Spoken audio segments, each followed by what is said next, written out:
So I think I'm going to ramble about this idea here. And I'll work through it. So this is pending. This isn't like the final word on it. But when we're talking about the way that the world is kind of geopolitically stacked up with certain forms of like U.S.-Israel alliances to Israel, then it gets into this discussion like, well, what about, like if Israel had all this power as people are supposing, why don't they just do away with various ones and opponents? And why does it seem, people are seeing these efforts and tensions, and so they'll say, well, this is what you get for voting for Trump or this or that, whatever. To various ones. I'm not really involved in the polarized views along those lines, but just supposing, the rhetoric of what people say.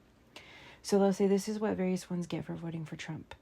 And then they go back to, say like Kamala or somebody at the time. And, for the most part, there's portions of Kamala that are likable. I wasn't entirely against her.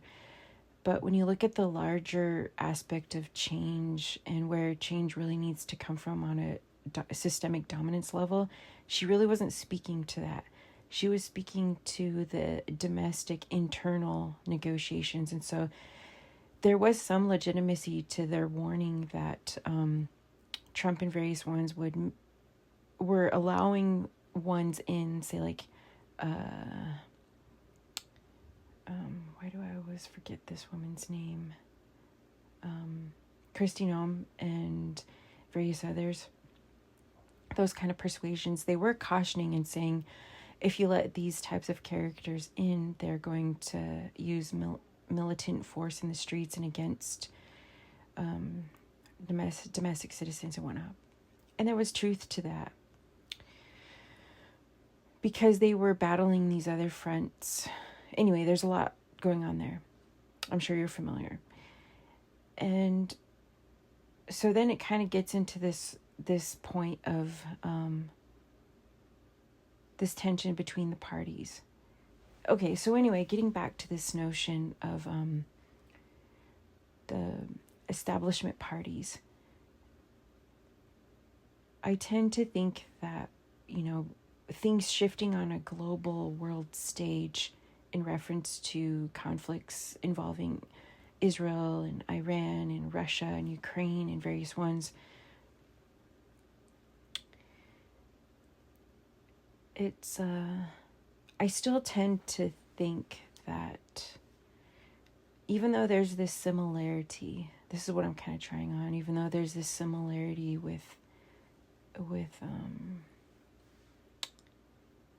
the left and the right joining forces with a likeness of, say, like opposition to the Russia, China, Iran, and various other negotiations that kind of fall along those lines. And then this like resistance with maybe like NATO allied countries and whatnot. Even though they both seem to have that general influence,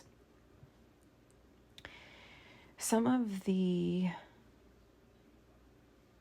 maybe in practice, some of maybe what it kind of plays out to, because people will say, well, if they both have that similar approach and resistance, why don't they just agree? What are like the internal areas of resistance that keep them from just joining in on an alliance against these this foreign opposition? And this kind of goes along with that question of like, well, if Israel has all this influence, like people are saying, why don't they just take control over the entire situation?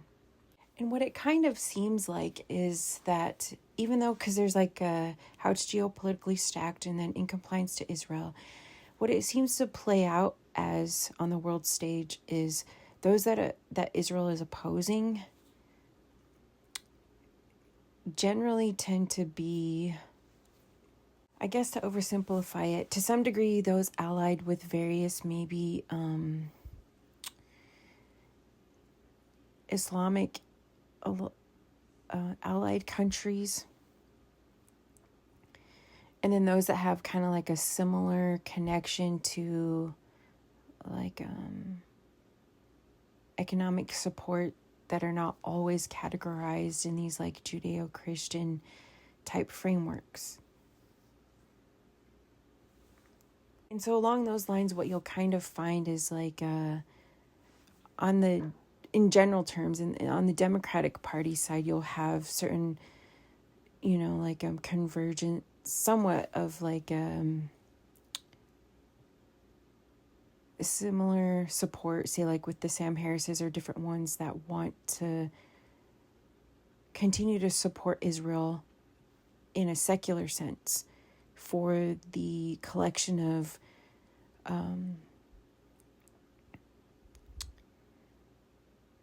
I guess like maybe you would say like a power against, like the allies in the power against countries that they don't feel are adequately yet secularized.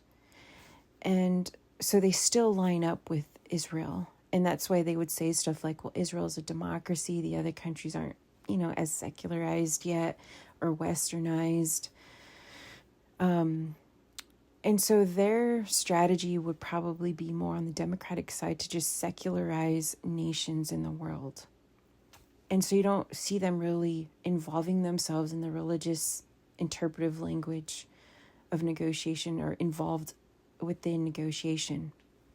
And then that's where you would also probably see Israel siding with strategic partnerships, even if it's through kind of like a secularized means or not having to do with like some religious persuasion, but then in some ways overlapping with speaking the language of religious persuasion as it pertains to negotiating with the Christian alliances.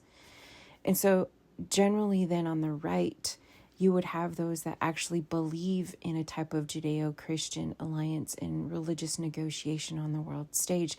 And so they're not always on the forefront looking for secularized partnerships. They're looking for something that aligns with their religious type belief on the world stage. And it had just so happened that also aligns with pushing back on what seems to be the opposition within like Islamic countries or those allied with Islamic countries or those creating partnerships with those type of allied countries among the opposition. And so even though they can, like on the peripheral of this, like the left and the right, if it was one big circle, like the picture that I had drawn before, you would have the left and the right establishment parties that still geopolitically align with Israel, but they align with Israel in the secular sense in terms of secularizing the world and giving them a type of like economic leverage, and then using that pressure and mechanism to go and pressure other nations to be absorbed within that mechanism. They don't always get full range or full reign over that process because there's this kind of buffering that happens with the Christian intention where there are legitimate intentions, even if it could be skewed or having maybe some level of accuracy and then aspects of inaccuracy. But there's this like Christian influence that selects for it being in line with the type of Christian influence. And then that's where it differs with a little bit of the secular Israel influence. So in practice, what kind of becomes peculiar about this is even though it is true that domestically Trump and his administration are putting what seems to be unnecessary pressure, like excessive pressure on its citizens, it's and then that's causing people to second guess, and also just some of the pressure that he's putting to kind of counterbalance that, like geopolitically, strategically. Then the question ends up being, I mean, there is that question posed, like, what would the other administration have done? And in terms of, there was no indicator to show that they would have had the wherewithal to confront the improper stage of, like, Israel as a power construct on the world stage. But it doesn't mean that they generally, though, approach the aligning with Israel just as like a secular geopolitical ally. And the way that they kind of align with Israel isn't even directly to align with Israel. It's to fight the geopolitical battles that Israel just happens to also be aligned with, because it's like a approach for secularizing the world nations against other geopolitical enemies. So something that they keep doing is they sell this rhetoric that they're saving like the modern nations. They're like on the front lines of these modern nations, saving other nations from these like oppressive other nations. And so then they start selling stuff like the women's movement and all of these things. And it's an interesting approach because it's functionally in line with how a lot of the error system of religious groups have done that. They just kind of take away the religious language and they still use the mechanism of it. You know, like assuming evil intent of other nations, going in and destabilizing them and doing these various things. And so at the end of the day, they end up converging. So like the left and the right establishment, like keep reproducing those approaches. And it then seems, though, it's such a peculiar thing, because then they take on the similar form of like converting or like transitioning other world nations by these intentional destabilizing approaches, and a type of saviorism, whether it's secular or religious, and these types of perpetual enemies, and setting up a controlled system of which then defines what success is. And it's just a strange dynamic as to how they approach human relations and whatnot. When that does start to happen, it is peculiar then to like try to figure out, all right, even if that approach on the world stage, which seems to show itself as just like a portrayal of human behavior of power over others, when it does start to show itself, you would think that the actual religious aspect would be the transformative agent in this, as it portrays as like, whether religious or not, this is a man-made power construct that's developing in these patterns. Then the question is, the lingering aspect of religion that has almost had no say in this because it's just merged itself with these power structures. What does it have to say about it? Is there something transformative about it? What would it do differently? How would it be more transformative unto the nations rather than this power regime type approach?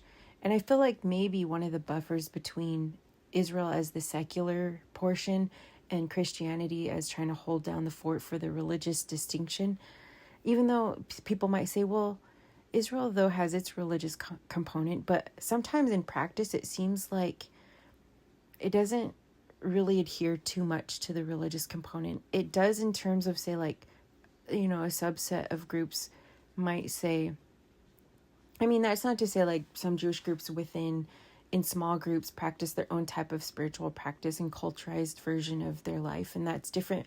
I think what I'm talking about is those in the power regime, those in the power market on the world stage, not just individual groups here and there of a variety of cultures around the world. I'm talking about those in the power domain trade of ideas.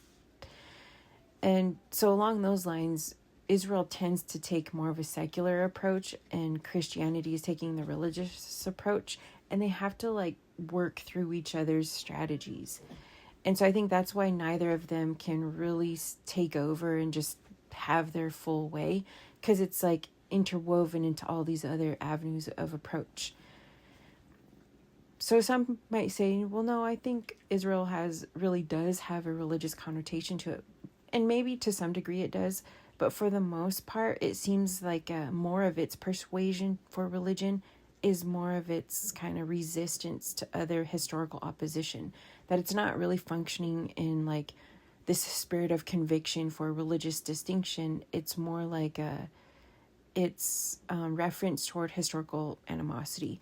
And I think at some level it enters into the religious language to counter it, to like go into that plane of interaction and opposition and just not let the opposing side win. So it takes on its like religious rhetoric, but it's not functioning in like a actual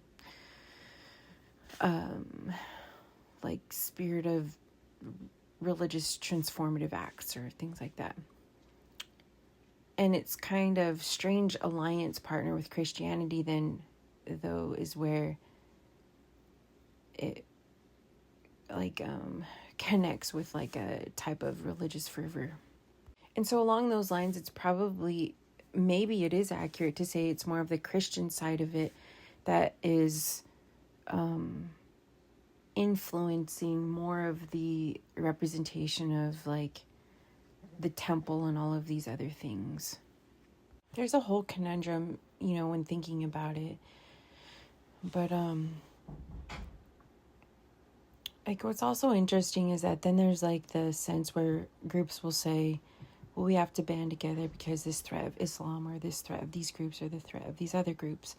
But they don't do the work to de-escalate. And then that's where it also does come in, in terms of like a reference of the ideologies and like this sense of not having rest from some type of animosity of other groups or what have you.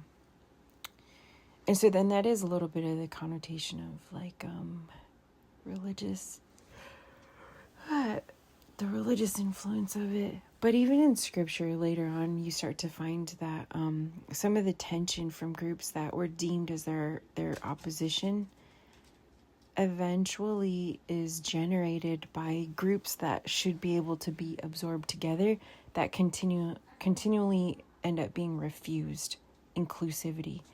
And that refusal for inclusivity keeps generating these like making issues where there shouldn't need to be. There then does become this sense where some forms of like the secular approach is like, well, let's just like, there's some usefulness to some approaches of in the midst of this gridlock tension and people not figuring out how to like solve for like inclusivity. Let's just start giving people mechanisms to like relieve the burden and whatnot, because some of the groups that don't want to yet relieve the tension so that they could solve for the problem, the interpretive problem, gain a level of control through protecting against the resources and access.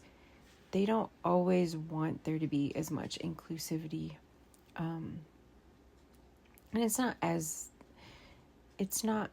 like clean cut as that. Some forms of giving people access to resources has become over time some like in some ways a type of strategy against like the secular Israel and like the Christian right or the Judeo-Christian right, as a way to dismantle the religious discussion. And I could see why you'd want to get to that point. Sam Harris talks about that, like the atheist movement, like we just need to be done with this and then start, winner takes all, take the dominating power system, preserve the modern infrastructure, and just start giving people access to whatever, like strategized resources, and just do away with the religious discussion. Like we're done with it.